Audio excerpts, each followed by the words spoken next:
So hey aspirants, welcome back to our channel again. So आज हम लोग बात करने वाले हैं 1 अक्टूबर 2022 की कुछ करंट अफेयर क्वेश्चंस के ऊपर। So let's get start with the first question and the first question is archaeological survey of India has recently found the remains of Buddhist cave temple in which cities in which states. Right answer of first is it's B which is Madhya Pradesh. Okay, तो मध्य प्रदेश में यहाँ पे 1938 के समय से ही यहाँ पे exploration जो है वो चल रहा था। अब जाके यहाँ पे बहुत सारी चीज़ें मिली हैं। ओके, जैसे कि यहाँ पे मुराल इंस्क्रिप्शंस मिले हैं, बुद्धिस्ट टेक्स्ट मिले हैं या फिर कह सकते हो स्क्रिप्ट्स मिले हैं जो कि काफ़ी पुराने हैं। इसके अलावा यहाँ पे वाटर बॉडीज़ के यहाँ पे अलग अलग रिसोर्सेज मिले हैं।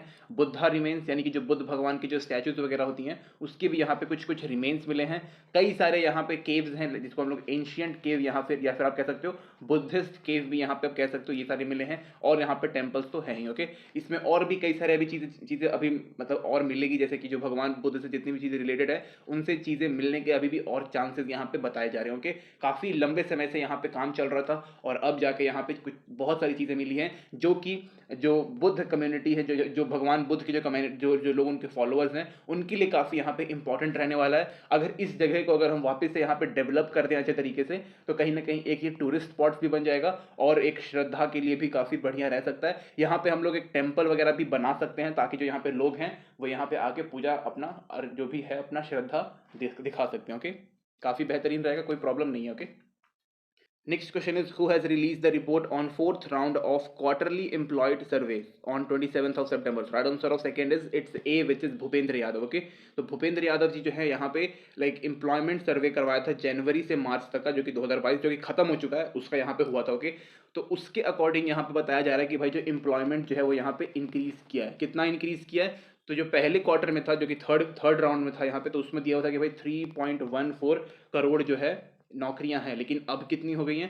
3.18 करोड़। तो यहाँ पे इनके हिसाब से बड़ी है। और एक चीज़ ये भी याद रखने वाला है कि ये सिर्फ यहाँ पे सरकारी नौकरी या फिर प्राइवेट नौकरी की नहीं है। यहाँ पे ये वो हर मतलब ऑर्गेनाइज्ड सेक्टर और अनऑर्गेनाइज सेक्टर दोनों का यहाँ पे दिया हुआ है। तो अनऑर्गेनाइज सेक्टर में तो भाई बहुत सारी नौकरियां मतलब रखी हुई है, उसमें लेबर मतलब सिर्फ इन्हीं सब चीज़ का रहता है, भरा हुआ रहता है। और भी मतलब अलग अलग रैंक के हिसाब से पोस्ट रहती हो कि तो मिल जाता है। ओके, स्पेशली यहाँ पे कुछ अलग अलग फील्ड हैं, जैसे कि यहाँ पे मैन्युफैक्चरिंग है, कंस्ट्रक्शन है, ट्रेड है, ट्रांसपोर्टेशन है, एजुकेशन के फील्ड में है, हेल्थ के फील्ड में है, आईटी हो गया, रेस्टोरेंट वगैरह हो गया, ढाबा वगैरह हो गया। तो इन सब का यहाँ पे बोला हुआ है कि भाई इन सबको अगर हम मिला दें तो एम्प्लॉयमेंट जो है वो यहाँ पे बढ़ा है। ओके, इसके अलावा यहाँ पे मेरा अपना खुद का एक ओपिनियन है, वो ये है कि यहाँ पे हमें स्किल्ड वर्कर्स जितने भी हैं उनका भी यहाँ पे एक डेटा निकालना चाहिए, जिसके तहत हमें ये पता चल जाएगा कि हम लोग स्किल इंडिया में कितना आगे बढ़ रहे हैं और इसको हम लोग और अच्छे तरीके से डेवलप कर पाएंगे, सो दैट कि हमारा जो ऑर्गेनाइज सेक्टर है प्लस जो हमारा अनऑर्गेनाइज सेक्टर है वो दोनों यहाँ पे अच्छे तरीके से डेवलप कर पाएगा हर सेक्टर में। ओके, तो स्किल्ड होना काफ़ी इंपॉर्टेंट है। Okay, so next question is who installed its India's first ground-mounted solar power plant of 3 megawatt at its Jalgaon manufacturing plant in Maharashtra? So right answer of third is it's D, which is Hitachi Estimo। Okay, Hitachi Estimo ने यहाँ पे बोला है कि भाई 2050 तक हम लोग यहाँ पे कार्बन न्यूट्रल जो है वो यहाँ पे हम लोग अचीव कर लेंगे। तो यहाँ पे उन्होंने 2050 का अपना यहाँ पे टारगेट दे दिया। टारगेट काफ़ी इंपॉर्टेंट रहता है। इसके अलावा हम बात करें यहाँ पे तो ये जो 3 मेगावाट का जो यहाँ पे पूरा सोलर पावर प्लांट बनने वाला है ये यहाँ पे 43,000 स्क्वायर किलोमीटर में लगेगा। ओके, इसके अलावा अगर हम बात करें यहाँ पे तो सोलर पावर प्लांट लिखा हुआ है, एक हमारा न्यूक्लियर पावर प्लांट होता है, एक नॉर्मल यहाँ पे पावर प्लांट होता है। जो नॉर्मल वाला होता है इसमें हम लोग यहाँ पे कोयले का इस्तेमाल करते हैं या फिर कोल का इस्तेमाल करते हैं। न्यूक्लियर वाले में यहाँ पे हम लोग यूरेनियम का इस्तेमाल करते हैं। दोनों बहुत महंगा आता है और कहीं ना कहीं कोल जो है वो पोल्यूशन फैलाता है और अगर ये इसमें कुछ भी प्रॉब्लम हो तो ये काफ़ी ह्यूज नंबर ऑफ डिस्ट्रक्शन कर सकता है, काफ़ी खतरनाक। ओके, लेकिन अगर हम सोलर पावर की बात करें यहाँ पे तो यहाँ पे सब कुछ हमें सिर्फ यहाँ पे वन टाइम इन्वेस्टमेंट करना होता है। इसके अलावा भगवान सूर्य जो है वो पूरी तरीके से अपनी कृपा दिखाते हैं। ओके, इसके अलावा हम बात करें यहाँ पे तो इन्होंने बोला हिताची ने कि भाई हम लोग हर साल यहाँ पे 4,000 टन जो है कार्बन डाइऑक्साइड यहाँ पे एलिमिनेट कर देंगे, जो कि कहीं ना कहीं 1.50 लाख यानी कि 1.5 लाख ट्रीज लगाने के यहाँ पे बराबर रहेगा। तो यहाँ पे दोनों करना चाहिए, यहाँ पे हमें ये भी हटाना है, साथ में हमें ट्रीज भी यहाँ पे प्लांट लगाना है, सो दैट की जो इकोसिस्टम है वो यहाँ पे बैलेंस रह सके। ओके, अगर हम बात करें यहाँ पे जो अपना ये जलगांव मैन्युफैक्चरिंग प्लांट जो है तो यहाँ पर बेसिकली ब्रेक सिस्टम बनता है, यानी कि जो गाड़ियों में ब्रेक लगा रहता है उसके लिए, specially for 3 wheelers and 4 wheelers. Okay, काफ़ी इंपॉर्टेंट है। इसके अलावा यहाँ पे डिस्क ब्रेक्स वगैरह भी बनते हैं, तो ये थोड़ा बहुत छोटी मोटी इन्फॉर्मेशन जो है वो याद रखिएगा। Okay, Next question is, when is the International Day of Awareness of Food Loss and Waste is observed on globally? So right answer of fourth is it's B, which is September 29. Okay, तो यहाँ पे जो food insecurity है इसे हमें यहाँ पे खत्म करना है. ओके, इसे खत्म करना है, लाइक पूरे देश में नहीं पूरे विश्व में हमें इसे खत्म करना है. ओके, अगर हम बात करें यहाँ पे कि भाई यहाँ पे फूड इनसिक्योरिटी आती क्यों है, तो पहला कारण ये रहता है कि जो खाने पीने का जो सामान है उसका उसका जो दाम है वो काफ़ी बढ़ जाता है, यानी कि इन्फ्लेशन जो है वो काफ़ी यहाँ पे फूड का काफ़ी हाई होता है. इसके अलावा अगर हम बात करें तो कोविड-19 is also one of them, और क्लाइमेट चेंज भाई प्रॉब्लम है ही. ओके, क्लाइमेट चेंज से कभी सूखा पड़ रहा है, कभी कहीं पे ज़्यादा बारिश हो जा रही है, कहीं पे फ्लड आ रहा है, कहीं पे सुनामी आ रही है, तो उसके कारण भी जो क्रॉप्स है वो यहाँ पे फेल कर जाते हैं और पीपल जो है वो फूड इनसिक्योरिटी का शिकार बन जाते हैं. ओके, अगर हम बात करें यहाँ पे तो लाइक अभी यहाँ पे रिपोर्ट आई जिसमें यहाँ पे बोला गया कि भाई 2020 में यहाँ पे अराउंड 96 मिलियन ऑफ पीपल जो हैं वो फूड इनसिक्योरिटी के यहाँ पे शिकार हो चुके हैं, या फिर कह सकते हो कि उसमें एड अप किए जा चुके हैं. ओके, कोविड भी 2020 के टाइम पे ही आया था और उसी ने यहाँ पे इसको और बढ़ा दिया. ओके, इसके अलावा अगर हम बात करें तो ये जो अपना फूड लॉस और वेस्ट है ये कहीं ना कहीं मतलब इनडायरेक्टली यहाँ पे 8 से 10% ग्लोबल वार्मिंग को यहाँ पे लाइक इनडायरेक्टली यहाँ पे क्रिएट करता है, जो कि अगेन काफ़ी यहाँ पे इंपॉर्टेंट इशू है. ओके, इसके अलावा हम बात करें तो हमें यहाँ पे फूड लॉस और वेस्ट को यहाँ पे रोकना होगा, और जिन भी लोगों को यहाँ पे लाइक अगर आपके पास इतना एक्सेस है तो आप उनको खाना वगैरह जो है प्रोवाइड कर सकते हो. ओके, इसमें यही सब बताते हैं. Next question is, which state cabinet has give a green signal for the development of first tiger reserve in the Bundelkhand region? So right answer of fifth is it's B, which is Uttar Pradesh. Okay, basically अगर हम बात करें तो बुंदेलखंड का जो reason है वो यहाँ पे उत्तर प्रदेश और मध्य प्रदेश के हल्का सा बीच में आता है. ओके, तो वो वाला रीजन आता है. ओके, इसके अलावा अगर हम बात करें तो यहाँ पे बुंदेलखंड का ये पहला यहाँ पे टाइगर रिजर्व है. टाइगर रिजर्व यहाँ पे दो चीज़ों के लिए की जाती है. पहला, यहाँ पे जो टाइगर्स हैं उनका यहाँ पे प्रोटेक्शन होगा, उनकी सेहत सब कुछ यहाँ पे ध्यान दिया जाएगा, उनका जो हैबिटेट है उसको यहाँ पे प्रोटेक्ट करके रखेंगे, और भी कई सारी चीज़ें. ओके, इसके अलावा हम बात करें तो जो वाइल्ड लाइफ है उसको यहाँ पे हमें कंजर्व करना रहता है, तो यहाँ पे हम लोग अलग अलग चीज़ें बनाते हैं. जैसे कि यहाँ पे अगर हम बात करें तो नेशनल पार्क बना सकते हैं, वाइल्ड लाइफ सेंचुरी यहाँ पे बना सकते हैं, अलग अलग चीज़ें हैं.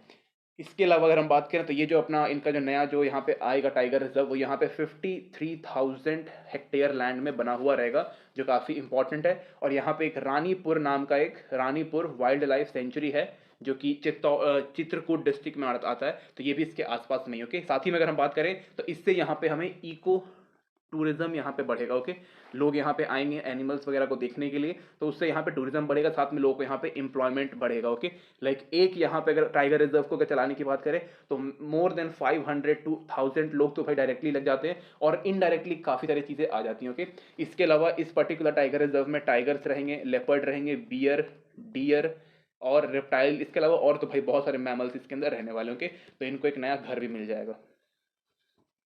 Next question is, how many crore rupees project will be Prime Minister Modi launched during his visit to Gujarat on September 2022? So right answer of six is it's A, which is 29,000 crore rupees. Okay, तो यहाँ पे जो हमारे प्रधानमंत्री मोदी जी हैं उन्होंने यहाँ पे कई सारे यहाँ पे इनॉग्रेशन किए हैं और कुछ यहाँ पे फाउंडेशन स्टोन यहाँ पे डाला है अलग अलग यहाँ पे काफ़ी बड़े बड़े प्रोजेक्ट का. ओके, जैसे कि यहाँ पे सीएनजी टर्मिनल है, ये फर्स्ट सीएनजी टर्मिनल यहाँ पे बनेगा.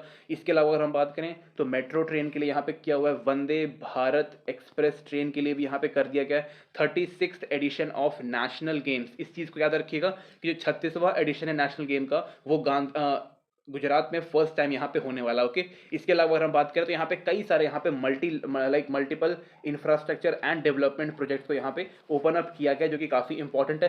पहला यहाँ पे रीज़न है कि भाई जो गुजरात है इससे ये ऑलरेडी काफ़ी डेवलप है, इसको हमें और भी ज़्यादा डेवलप करना है, वर्ल्ड लेवल फैसिलिटी जो है वो यहाँ पे प्रोवाइड करना है. दूसरा मेन रीज़न है,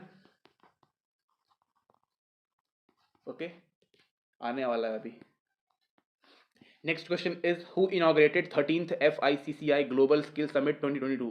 So right answer of 7th is it's D, which is Dharmendra Pradhan. Okay, तो धर्मेंद्र प्रधान जी जो है वो यहाँ पे स्किल्ड के लिए काफ़ी यहाँ पे लाइक अलग अलग सबमिट कर रहे हैं. स्पेशली अगर हम बात करें तो वर्ल्ड लेवल पे स्किल्ड बनना काफ़ी इंपॉर्टेंट है. इसके अलावा एजुकेशन एक काफ़ी इंपॉर्टेंट चीज़ है और एम्प्लॉयबिलिटी भी इंपॉर्टेंट. ओके, तो इन दोनों को यहाँ पे फोकस करके यहाँ पे अलग अलग चीज़ें की जा रही है. साथ में अगर हम बात करें तो जो लेबर्स हैं यहाँ पे इंडिया में उनको यहाँ पे ट्रेनिंग दे करके उनको यहाँ पे स्किल्ड बनाने के लिए पूरा बोला गया. ओके, तो अगेन ये भी काफ़ी अच्छी बात है, जब भी यहाँ पे कोई स्किल्ड बन जाएगा तो उनका जो एम्प्लॉयबिलिटी है जो उनका बढ़ जाता है, सैलरी बढ़ जाती है और उनको लोग बुलाने लगते हैं अपने पास. इसके अलावा अगर हम बात करें तो यहाँ पे हमें स्किल इकोसिस्टम यहाँ पे क्रिएट करना है, कहाँ पर, इंडिया में, ताकि इंडिया में सारे के सारे स्किल्ड वर्कर हों और उनको कहीं ना कहीं नौकरी वगैरह मिल जाए, जो कि अभी बहुत ज़रूरी है. Okay, Next question is, who inaugurated Lata Mangeshkar Chowk in Ayodhya on her 93rd birth anniversary? So right answer of 8th is it's D, which is Narendra Modi ji. Okay, तो नरेंद्र मोदी जी जो है वो यहाँ पे इनको ट्रिब्यूट पे आउट करने के लिए यहाँ पे इसको लाइक इनाग्रेट किया यहाँ पे. साथ ही में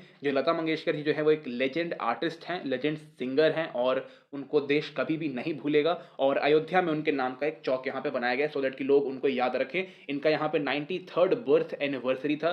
साथ ही में उस चौक के ऊपर सरस्वती माँ का यहाँ पे मूर्ति कह सकते हो या फिर फोटो रहेगा, जो कि अगेन काफ़ी एक बेहतरीन चीज़ है, बिकॉज अयोध्या में हम लोग बात कर रहे हो तो भाई होना ही चाहिए.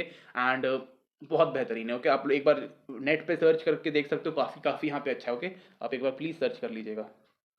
Next question is, who has been named the winner of the first ever Queen Elizabeth II Woman of the Year award? So right answer of 9th is it's A, which is Suella brave men. Okay, Suella brave men जो है वो एक Indian origin की यहाँ पे lady है. ये एक बहुत ही बेहतरीन ब्रिटिश पॉलिटिशियन है, साथ में ये बैरिस्टर भी हैं.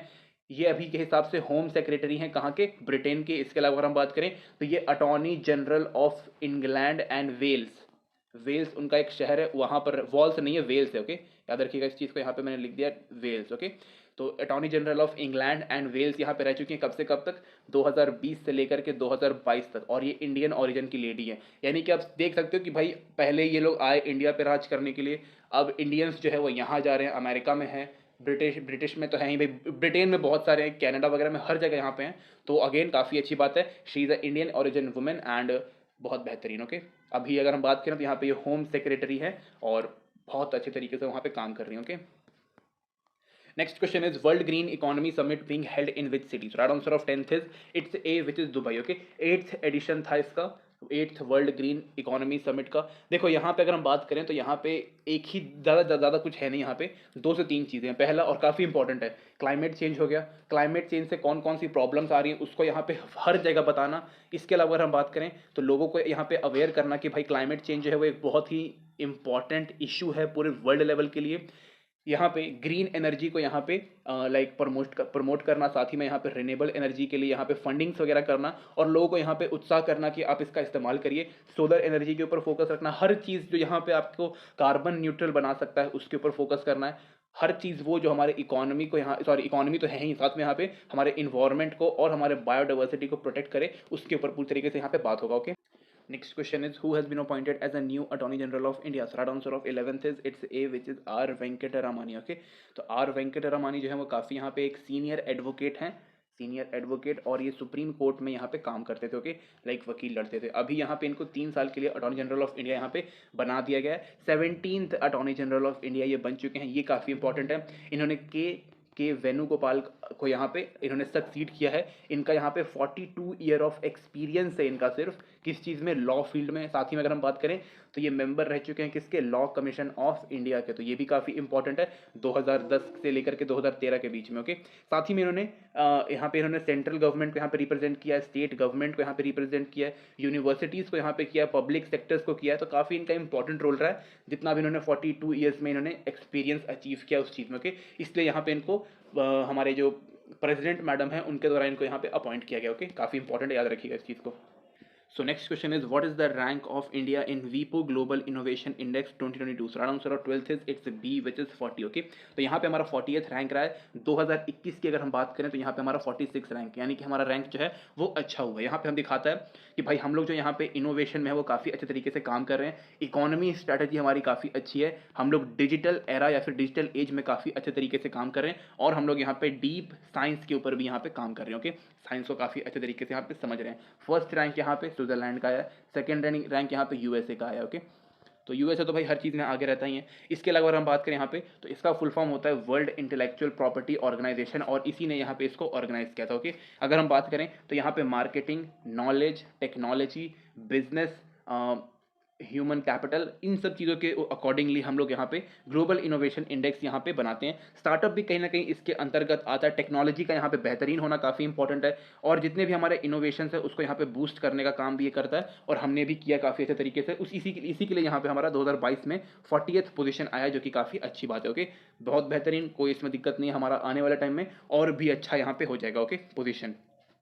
Next question is Operation Garud, which was seen in the news, is associated with which organization? So right answer of 13th is it's B, which is CBI. Okay, तो CBI जो है यहाँ पे 175 लोगों को यहाँ पे अरेस्ट किया है. रीजन इज दैट कि ये लोग यहाँ पे ड्रग्स स्मगलिंग करते थे और इसी के तहत इसको यहाँ पे गिरफ्तार किया गया. इन लोगों के ऊपर 127 केसेस यहाँ पे लाइक फाइल्ड थे ऑल ओवर इंडिया में, इसलिए यहाँ पे इसको किया गया. काफ़ी इंपॉर्टेंट है. इसके अलावा अगर हम बात करें तो यहाँ पे इंटरपोल भी यहाँ पे इन्वॉल्व है, एनसीबी भी यहाँ पे इन्वॉल्व है, और भी कई सारे यहाँ पे ऑर्गेनाइजेशंस हैं वो भी यहाँ पे इन्वॉल्व है, सो दैट कि यहाँ पे जो ड्रग ट्रैफिकिंग जो है उसको यहाँ पे हम लोग रोका जा सके काफ़ी अच्छे तरीके से. अदरवाइज ये आगे जाके हमारी जो यंग जनरेशन है उसको काफ़ी यहाँ पे अफेक्ट करने वाली है. Okay, next question is when is the international day of older person is observed on globally? So right answer of 14th is it's C, which is October 1st. okay, तो October 1st को हम लोग यहाँ पे international day of older person यहाँ पे हम लोग ऑब्जर्व करते हैं, सो दैट कि हम लोग जितने जितने भी ये एल्डर पीपल होते हैं उनकी जो जो यहाँ पे प्रॉब्लम होती है, उन जो भी वो प्रॉब्लम यहाँ पे फेस करते हैं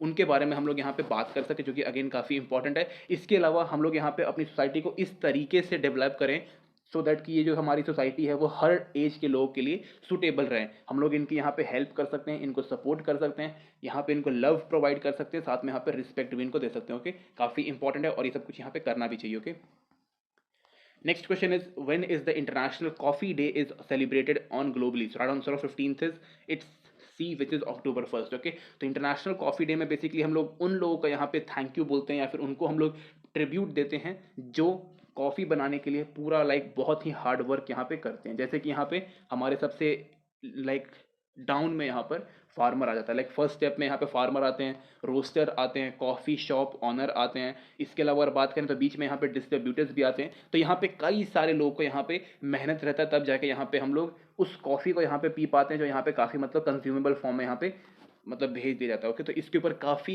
सारे लोगों की यहाँ पे मेहनत होती है, काफ़ी सारा यहाँ पे फ्यूल यहाँ पे खर्च होता है, कफ मतलब बहुत यहाँ पे मेहनत लगती है, तब जाके हमें एक कप कॉफ़ी यहाँ पे मिलती है. तो उन लोगों को यहाँ पे थैंक यू बोलने के लिए हम लोग करते हैं. अब मैं ये बिल्कुल नहीं बोलूँगा कि भाई कॉफ़ी अच्छा है बेकार है क्या नहीं है, सबकी चॉइस है, जो पीना P low. Okay, thank you guys, thank you watching this video. PDF description में मिल जाएगा एंड सब्सक्राइब कर सकते हो. Okay, thank you guys.